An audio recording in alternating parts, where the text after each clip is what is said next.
Hola soñadores lúcidos, ¿cómo están? Un saludo enorme desde Colombia. Como siempre por aquí saludándoles y siempre es un placer, es un honor poder estar compartiendo con ustedes por medio de este canal al cual hemos titulado Soñadores Lúcidos. Porque la idea es esa, la idea es que seamos lúcidos tanto allá en el mundo onírico como aquí en vigilia. Hace poco posteé un video en Facebook en donde estuve hablando de el por qué estamos aquí, el por qué estamos viviendo esta experiencia humana, material o mental, lo cual sería exactamente lo mismo. Y compartía con ustedes que podemos estar aquí por tres motivos: por engaño, por conquista o por voluntad. Entonces, por engaño, diríamos que en algún momento entre el espacio y tiempo, el usuario, que seríamos nosotros, los espíritus experimentadores, tomaríamos lucidez dentro del sueño y estaríamos entonces pensando de que algún ser fuera de nosotros o inclusive de nosotros nos engañó al crear toda esta experiencia mental y de alguna manera resultamos acá.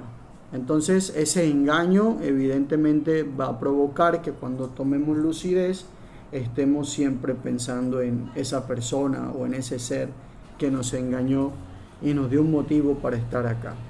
Dos, por conquista, de que la mente o los representantes, asistidores, creadores de la mente hayan conquistado nuestro mundo original y nos hayan llevado cautivos, presos, encarcelados a esta experiencia mental.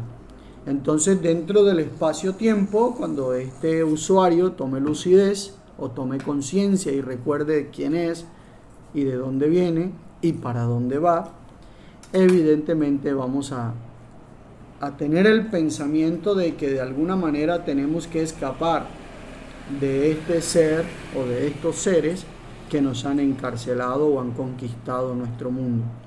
Ahora, por lo general, cuando se realiza una conquista, el que conquista impone lo que es el dialecto, lo que es el idioma, lo que es la cultura, lo que es una costumbre y todo lo correspondiente a ello. Entonces podríamos de alguna manera conocer otro idioma que se ha impuesto, cambiar algunas estructuras de la forma en cómo se pensaba en ese tiempo y a la que se debe adaptar una vez siendo conquistado. Lo otro es que decíamos es por voluntad. Entonces, por voluntad es que el espíritu haya tomado la decisión voluntariamente, o sea, por sí mismo, de entregar sus alas. ¿Cuáles son esas alas? Su cordura, su lucidez, su claridad, su conciencia.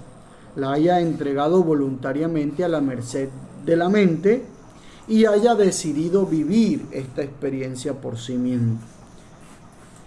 Lo cual a mí en lo personal me parece la mejor opción, la opción más válida, y luego vamos a desarrollar una por una y vamos a poder llegar a pequeñas conclusiones o pequeños abismos, también podríamos decirle así, que nos van a aventar a poder indagar o buscar internamente las respuestas a todas estas incógnitas.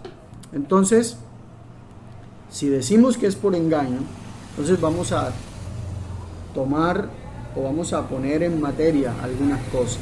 Uno, la mente, ¿cómo pudo llegar a engañar al espíritu? Eso es una muy buena pregunta. La mente, ¿cómo pudo llegar a engañar al espíritu? Entonces, si la mente podríamos definirla como un campo artificial amplio, dotado de materia y energía creada, que nos permite al espíritu de alguna forma manifestar de acuerdo a dos cosas: consciente o inconscientemente. Entonces, ese campo amplio en donde el espíritu puede de alguna forma, alguna manera, manifestar, crear todo lo que aquí en la mente le permite de alguna forma crear por medio de su atención, entonces la mente no tendría chance de alguna forma para poder engañar al espíritu, dado que para poder engañarlo se necesitaría de alguna forma que esa mente tuviese personalidad, fuese, en vez de ser un universo creado, debería ser un ser como tal, que se encargaría de alguna forma personal para engañar como tal al espíritu. Y entonces ahí entraríamos a hablar de los creadores de la mente, de los asistidores de la mente, de quién creó la mente o quiénes la crearon. Es la gran incógnita que siempre ha habido. Hay quienes le atribuyen esa creación o esta creación del universo a un demiurgo. Demiurgo, que es una palabra griega para decir creador.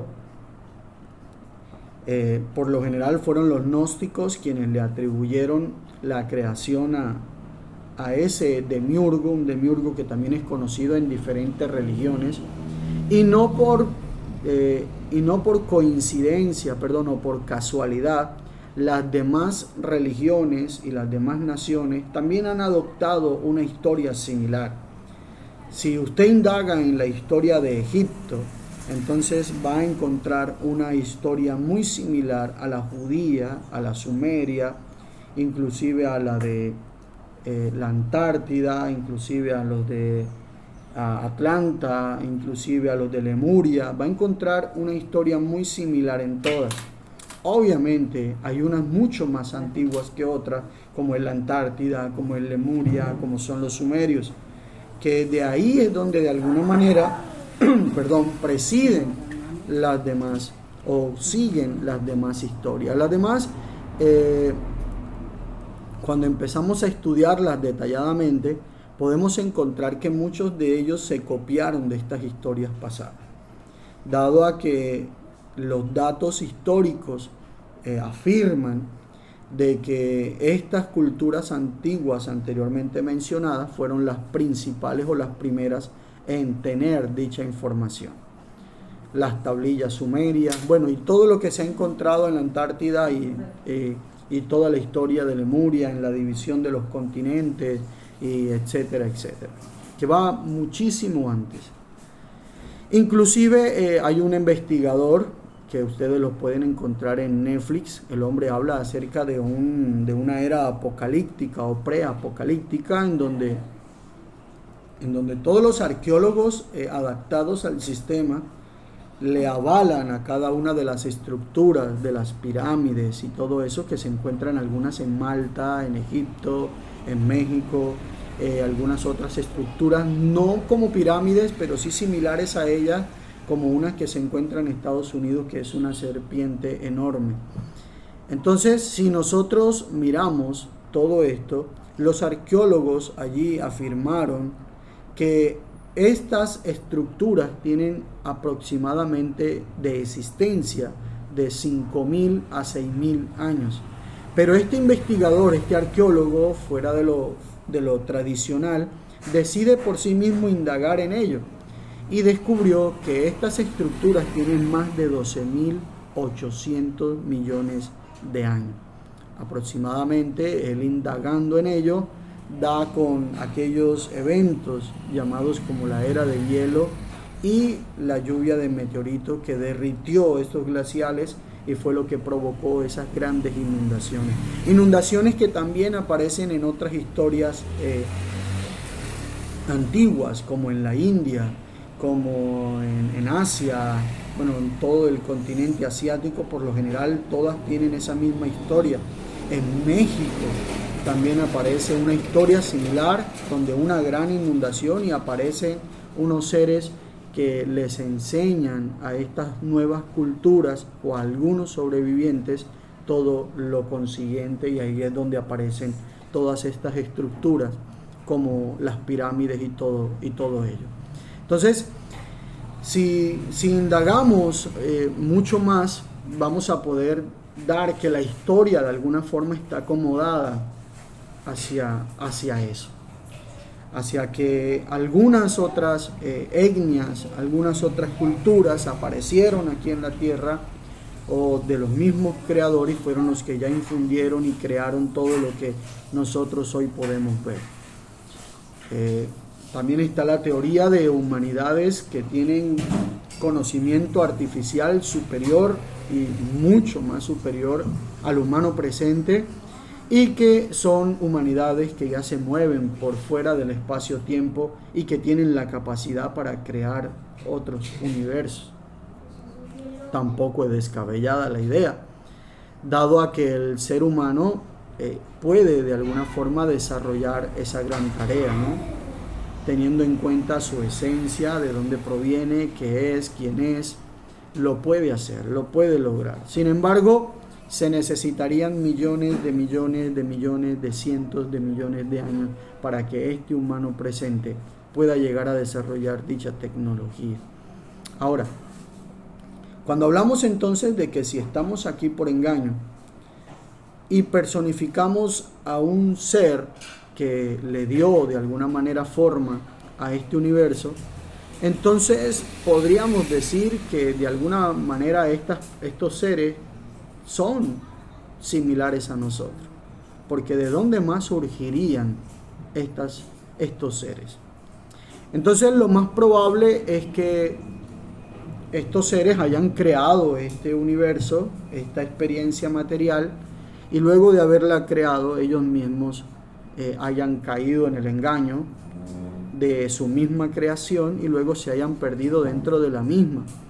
Y de ahí en adelante todos los demás espíritus hayamos decidido, ojo, por voluntad, el experimentar esta experiencia material.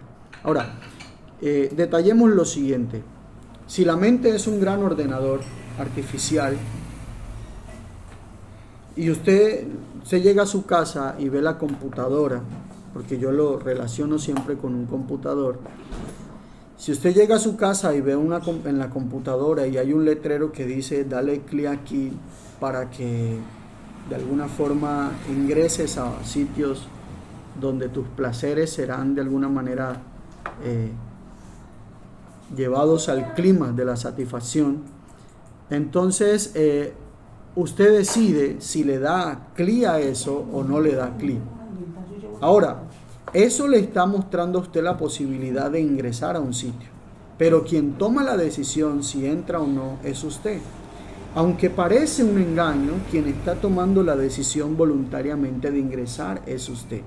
Ahora, todos nosotros como espíritus experimentadores, en nuestra naturalidad, tenemos de alguna forma la obligación, podríamos decirlo así entre comillas, no llevándolo al extremo del significado de la palabra, la obligación de poner en desarrollo nuestra existencia, es decir, nuestra funcionalidad, o dentro de nuestras funcionalidades está la creación, el crear, el manifestar, el darle un sentido a nuestra existencia. Y evidentemente cuando se nos dan estas posibilidades de ingresar a un mundo, a un universo en donde vamos a poner en función nuestras capacidades, evidentemente lo podemos hacer por voluntad. Voy a dejar hasta aquí y luego voy a seguir compartiendo sobre esto porque en realidad es muy interesante. Espero que lo hayas disfrutado hasta acá y que estés atento a una segunda parte, inclusive hasta una tercera o cuarta.